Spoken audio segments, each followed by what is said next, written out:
La Edad Media fue un periodo histórico apasionante, pero también lleno de sombras.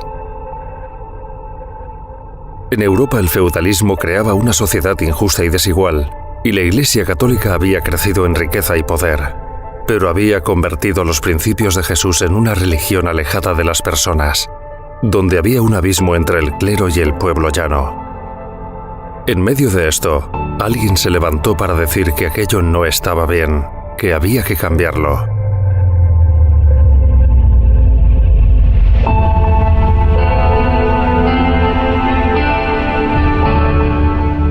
Martín Lutero es el hijo de un hombre que ha progresado económicamente, un minero que ha conseguido comprar una mina. Su padre quiere que estudie Derecho en la universidad para que pueda mejorar la situación de la familia, pero él, con un encuentro fortuito en un camino de vuelta a casa, pues va en medio de una tormenta a prometer que va a ser monje.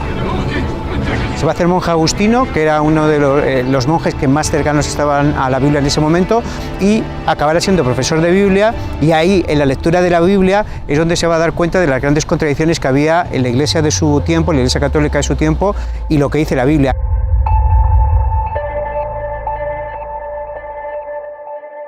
Podemos decir que el año 1510 representa un punto de inflexión en la vida de Lutero. Él va en un viaje a Roma y queda profundamente decepcionado con toda la corrupción de la jerarquía eclesiástica, el boato y todo lo que allí hay. 7 años más tarde hay una campaña del Papa León X para captar fondos mediante la venta de indulgencias, que son unos documentos que mediante la compra de ellos se podrían liberar a familiares del purgatorio. Llegues arriba, Hendrik será liberado del purgatorio y entrará por las puertas del cielo. Esa es la gota que colma el vaso y Lutero decide redactar las tesis contra la indulgencia. También pone en tela de juicio toda la teología de la época, y eso es colgado en la puerta de la Catedral de Wittenberg.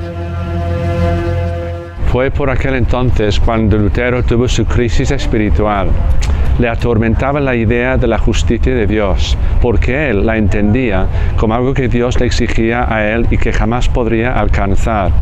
Pero al leer las palabras de Pablo en el Evangelio, la justicia de Dios se revela por fe, entendió que se trataba de la justicia de Dios que había provisto para los pecadores en Jesucristo. Y ese fue el gran descubrimiento de Martín Lutero. La palabra protestante viene porque Lutero, con sus tesis, protestó a Roma de esos principios teológicos que no eran de acuerdo a la Biblia. Esas tesis han sido, digamos, una declaración pública de que el Evangelio era patrimonio de la humanidad, y de ese patrimonio gratuito de Dios la Iglesia estaba haciendo un gran negocio, aprovechándose de la oscuridad del medievo. En apenas 2 semanas, este documento, traducido al alemán y copiado innumerables veces, se había difundido por toda Alemania, llegando a oídos del Papa León X, que acabó declarándolo hereje. En su tesis, Martín defendía una vuelta al cristianismo sencillo predicado por Jesús en sus orígenes, que se puede resumir en las famosas solas. Mi crítica no es contra el Santo Padre, sino contra los deshonestos que dicen representarle. Sola Escritura significa que la palabra de Dios es la única verdad legítima y que nos revela toda la verdad acerca de la salvación, que no hay nada que podamos añadir o quitar de la palabra, sino que Dios nos lo ha dado allí todo completo. La sola gracia hace referencia a que no somos salvos por obras, por muchas obras piadosas, por muchos sacrificios, mucho que te flageles y tal y que cual. Tú no eres salvo por esto, sino que tú eres salvo solo por la gracia y por la misericordia de Dios, que tiene, digamos, su forma de ser y su fuente en el sacrificio de Cristo en la cruz. La salvación por fe consiste en creer en Jesucristo. Él en la cruz murió por nuestros pecados y nosotros pues no podemos resolver el problema de ese pecado nuestro. Él lo hizo y creyendo en Él nos dice la Biblia que somos salvos. Solo Jesucristo significa que la salvación está basada solamente en Cristo. Solo Jesucristo significa lo que Jesucristo dijo: yo soy el camino, la verdad y la vida, nadie viene al Padre sino por mí. Solo a Dios la gloria es la última de las 5 afirmaciones y es una consecuencia natural de haber entendido las 4 anteriores. Porque cuando yo me doy cuenta que la salvación no es por obras, que es solo a través de Jesús, por medio de la fe y por gracia, la consecuencia natural es que solo Dios se merece la gloria, la alabanza y los elogios. La rápida expansión de las ideas de Lutero solo se puede explicar gracias a un aliado inesperado: la imprenta de tipos móviles. Gutenberg había estado haciendo pruebas durante más de 30 años atrás, y para esa época el ingenio alemán ya se había popularizado, permitiendo hacer muchas copias de un documento de manera rápida y económica. Aunque ahora lo veamos como algo habitual, la imprenta supuso para finales del siglo XV, principios del siglo XVI, la gran revolución cultural. El libro podía llegar a casi cualquier parte de una manera mucho más barata, y eso hizo que las ideas se difundieran muy rápidamente por Europa. Muchísimos folletos, libros que van a llegar a todos los rincones de Europa, incluso cuando él va a la dieta de Worms ya es muy conocido y la gente le sale a recibir como una especie de famoso de la época. Y curiosamente también lo que va a hacer la imprenta, darle la oportunidad de traducir la Biblia, la palabra de Dios. Cuando él está perseguido, piensa que le van a matar, lo que va a hacer es traducir la Biblia al alemán, al lenguaje del pueblo, para que si matan a Lutero no puedan matar a 1 millón de luteros, que se va a convertir todo aquel que lea la Biblia.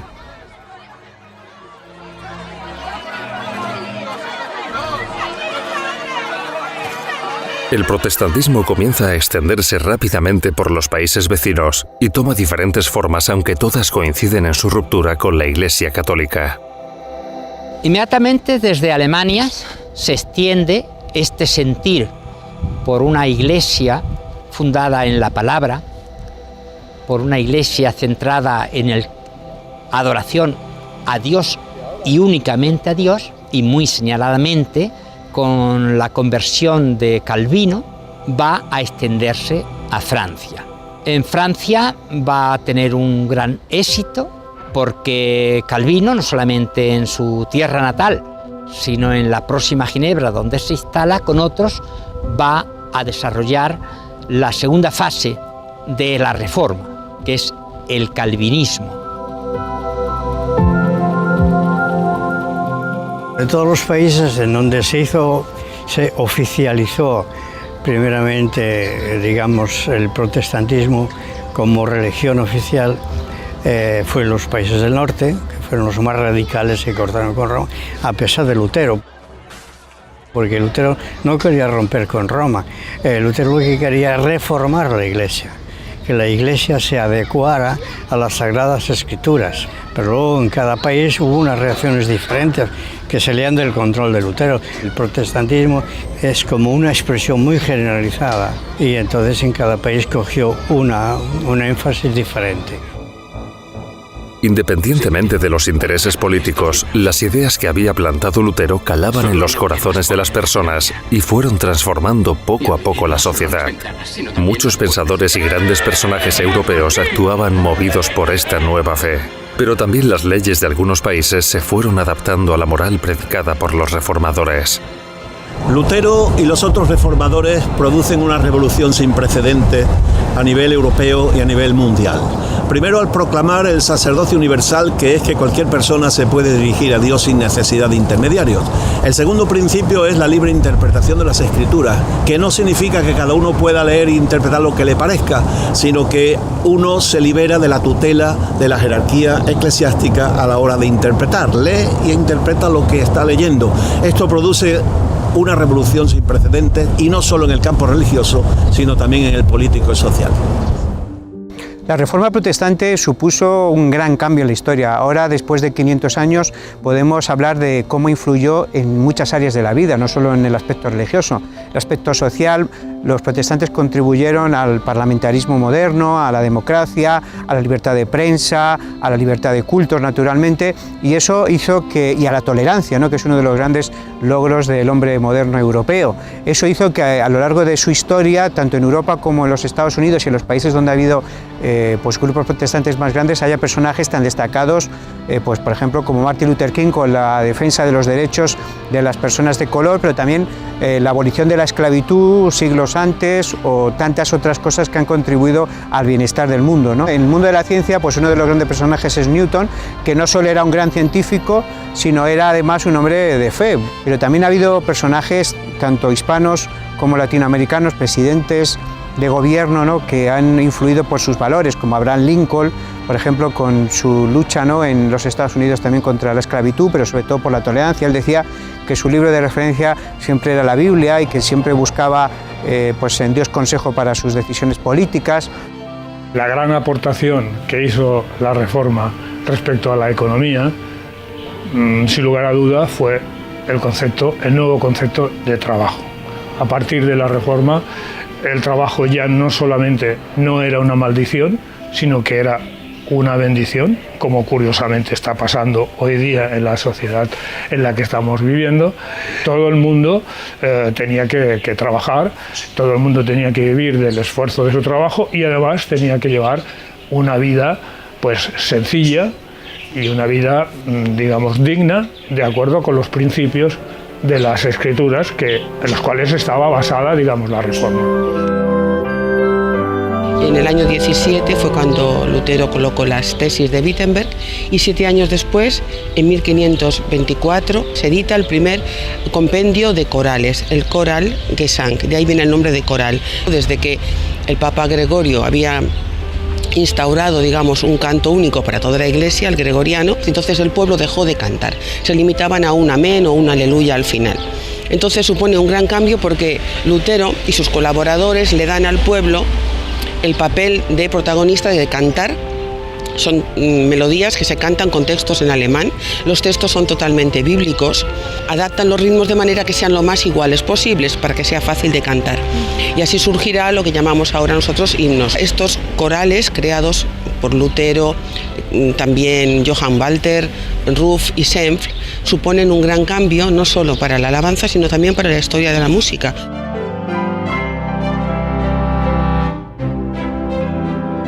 La llegada del protestantismo a España no fue fácil a causa de la fortaleza de la Iglesia Católica y a su unión con la monarquía reinante. No obstante, muchos valientes extendieron las nuevas ideas y se crean numerosas comunidades, entre las que destacan las de Valladolid y Sevilla. Las ideas luteranas encontraron eco en España fundamentalmente en dos focos, Valladolid y Sevilla. En ambas ciudades se persiguió la disidencia por medio del Tribunal de la Inquisición, donde Sevilla tenía sede. Los castigados iban a prisión al castillo de San Jorge, después pasaban al auto de fe si sobrevivían a los rigores de la prisión a un auto de fe que se celebraba en la Plaza de San Francisco y de allí directamente al quemadero que hoy es el Prado de San Sebastián. Entre los monjes de este monasterio situado en Santiponce, en Sevilla, estaba Casiodoro de Reina.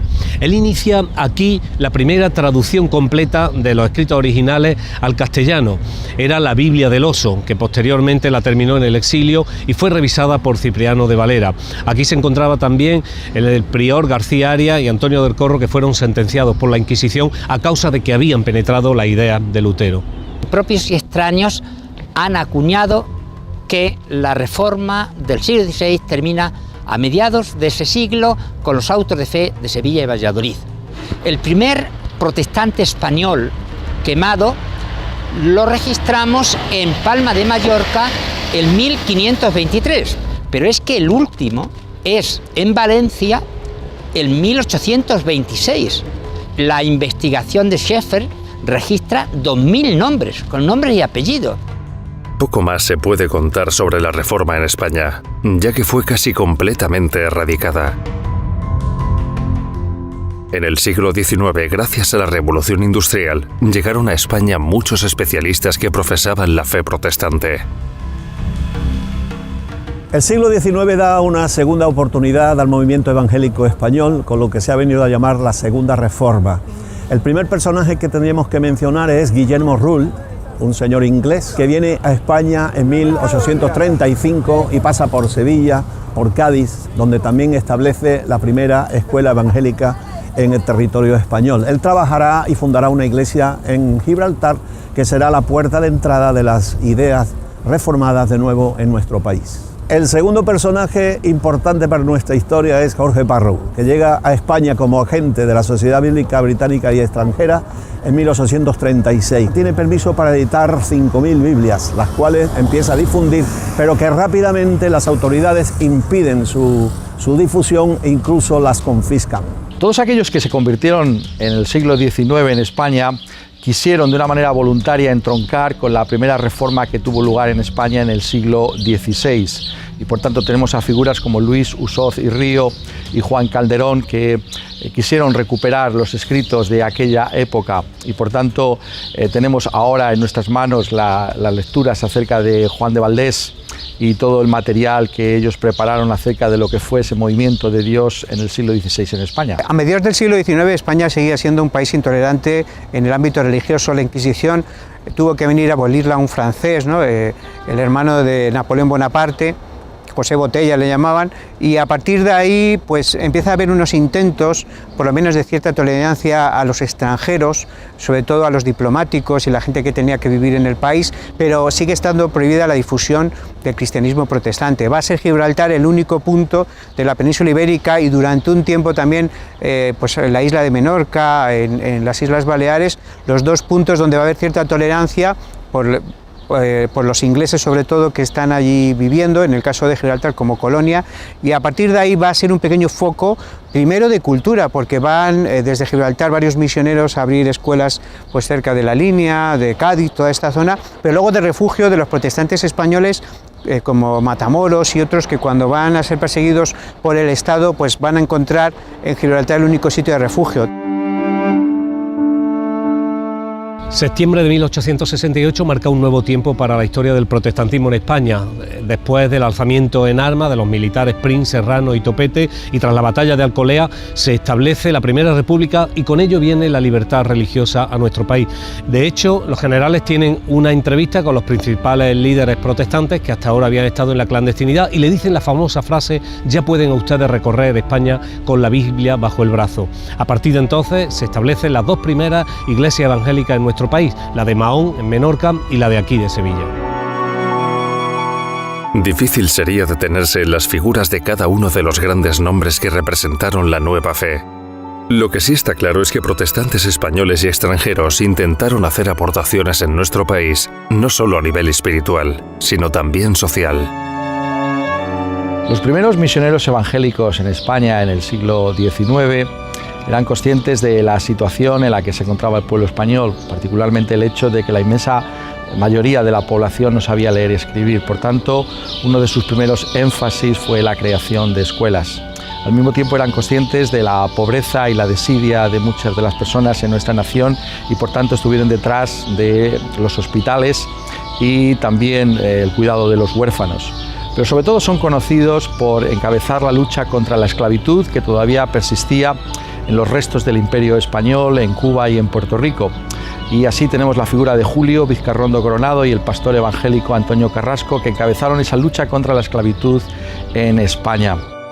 En el 1873 van a conseguir la libertad de 50.000 esclavos en Puerto Rico y en el 86 400.000 van a ser rescatados. En esa batalla, la persona significativa y que además fue presidente de la Sociedad para la Abolición de la Esclavitud, que se fundó aquí en Madrid, va a ser Emilio Castelar.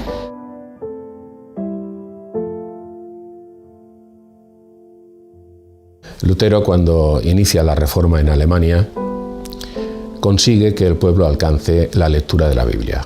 Resulta que el pueblo es muy analfabeto, entonces no le queda otro remedio que producir, o sea, enseñar al pueblo cómo leer. Eso se traduce que toda la evangelización, a todos los lugares donde ha llegado la evangelización, la alfabetización ha ido en paralelo. Entonces la familia Flinders, concretamente don Federico, construyó un colegio muy importante en Madrid, que lo puso en marcha en 1897, se llamaba el Colegio del Porvenir. Fue uno de los pocos colegios que, por desgracia, han sobrevivido protestantes en España. Hubo una época de gran difusión de colegios, casi al lado de cada iglesia había un colegio protestante. Este colegio además fue fundamental. Federico Flinders, su fundador, para saber cómo era el sistema pedagógico español, estudió varias carreras por la noche, medicina, entre otras, y después, como vio que los textos españoles no eran muy buenos para enseñar a los niños y sobre todo a veces muy inclinados a temas religiosos, hizo los propios libros de texto y creó una imprenta que reeditó después a los reformados españoles del siglo XVI. Su aporte cultural fue fundamental, influyó no solo al mundo protestante, sino al mundo cultural del Madrid de aquellos años y abrió la mente a muchos que pensaban que el protestantismo era una herejía abominable que había que exterminar. Todos los alumnos que hemos pasado por este colegio tenemos un sello, una impronta que nos ha servido para dirigir nuestra vida desde nuestros primeros pasos. Las ideas protestantes también llegaron a las Islas Baleares desde la Gran Bretaña. La dominación inglesa de la isla de Menorca tras el Tratado de Utrecht hasta principios del siglo XIX había propiciado la entrada de la fe protestante a la isla, donde había un ambiente más liberal que en el resto de España. Entonces se considera que los primeros protestantes que vienen a Mallorca son los ingleses, que vienen a trabajar en las obras de desecación de la Albufera. Entre ellos pues hay creyentes que van a compartir su fe. Uno de ellos, que era un ingeniero que dirigía las obras, un tal William Green, será la persona que abrirá la primera iglesia evangélica en Palma, en el año 1870. A Mallorca vinieron exiliados del protestantismo de España, venían como castigados y llegaron a Mallorca y ellos fueron contagiados por las ideas liberales del protestantismo. Y aceptaron esas ideas y empezaron a reunirse ya no como católicos sino como disidentes protestantes. La obra protestante va creciendo en las islas con más o menos dificultades, dependiendo de la mayor o menor libertad política de cada momento, en una época muy convulsa. Surgen numerosos pequeños grupos de diferentes sensibilidades, tanto en los pueblos como en las capitales. En la última década del siglo XIX, pues es un momento de especial persecución a los protestantes en Capdepera. En este momento en que la iglesia había sido cerrada por las autoridades, pues tiene lugar lo que se conoce como la renuncia, un documento que firmaron 75 personas ante un notario, por medio del cual pues, se comprometían a renunciar a la Iglesia Católica, a todos sus ritos, a sus manifestaciones, se daban permiso para ser visitados unos a otros en lugares públicos y poder, digamos, pedir a alguien que abandonara el lugar si así lo deseaban, y de igual manera pues que todas estas facultades pues las tuvieran los pastores, que fueran reconocidos. A pesar de esto, pues la persecución va a continuar, porque de hecho firmar una cosa de este tipo, y más en un pueblo, pues te suponía pues significarte de una manera muy clara. Concretamente en esta isla, en Mallorca y en Menorca, los metodistas trabajaron bastante. Y concretamente unos años más tarde, en Capdepera, también había unas escuelas evangélicas protegidas por los metodistas que estuvieron durante toda la época de las repúblicas trabajando y dejando el sello en las personas que aún viven hoy y lo recuerdan como algo muy importante en sus vidas. Naturalmente, la guerra civil y la posterior dictadura franquista suponen un duro recorte en la libertad religiosa de nuestro país, que amenaza seriamente a cualquier confesión diferente a la católica. Bueno, tenemos aquí el Castillo de Bellver, un lugar que no se ha utilizado como fortaleza en las batallas, pero que sí se ha utilizado como prisión. Durante la guerra civil, desgraciadamente, pues también hubo algunos hermanos que sufrieron prisión. Uno de ellos, un tal Miquel Serra, de Capdepera, fue encarcelado aquí en el castillo y por ser también uno de los responsables de la congregación, pues acabó siendo fusilado. Todos los actos oficiales, los protestantes tenían que reunirse en privado y en secreto. Pues hubo persecución, opresión, presión de la Iglesia, presión del Estado, presión del gobierno. Entonces, prácticamente los protestantes no podían casarse, no tenían papeles de matrimonio, tenían que hacerlo ante notario. Pues durante la dictadura franquista no se podían enterrar a los que no eran católicos en lo que ellos llamaban el recinto sagrado o la tierra sagrada. Entonces nosotros como evangélicos teníamos un problema, Cuando moría alguien no sabíamos dónde teníamos que enterrarlo. Teníamos que enterrarlo en el lugar donde ellos enterraban a los suicidas, a los que no eran católicos, a los judíos, etc. Entonces compramos una tumba que nos costó en aquel tiempo 150.000 pesetas, la pagamos como pudimos, esto era a principios de los 70. Con la llegada de la democracia, la situación religiosa del país se va normalizando poco a poco. En todas las islas se produce un crecimiento de las comunidades evangélicas que culmina con una expresión unida de todas las iglesias en 1982, en la campaña Él Vive. El primer acto fue en mayo de 1980 en la Plaza de Mayor, con una campaña en donde se unieron las 5 iglesias que había en la ciudad, se unieron para hacer una campaña conjunta, ¿no? Entonces nosotros hemos salido con esa frase: Jesús vive, Él vive. Y cuando Él vive, entonces visita a los discípulos y surge la verdadera fe cristiana evangélica. La comunidad evangélica es numerosa a nivel mundial, aunque en nuestro país existe un gran desconocimiento sobre cómo se organizan y denominan estas iglesias. Pues tanto la palabra protestante como la palabra evangélico vienen de la Reforma del siglo XVI, pero son palabras distintas, ¿no? Porque la palabra protestante es más bien una palabra religiosa que habla de cierta tradición cristiana diferente de la católica. Los evangélicos ponen mucho énfasis en la Biblia como palabra de Dios, pero hay protestantes que quizás no tengan esa misma convicción en cuanto a la Biblia como la base de lo que creemos y hacemos como cristianos. Los que somos evangélicos nos sentimos las dos cosas, protestantes y también evangélicos.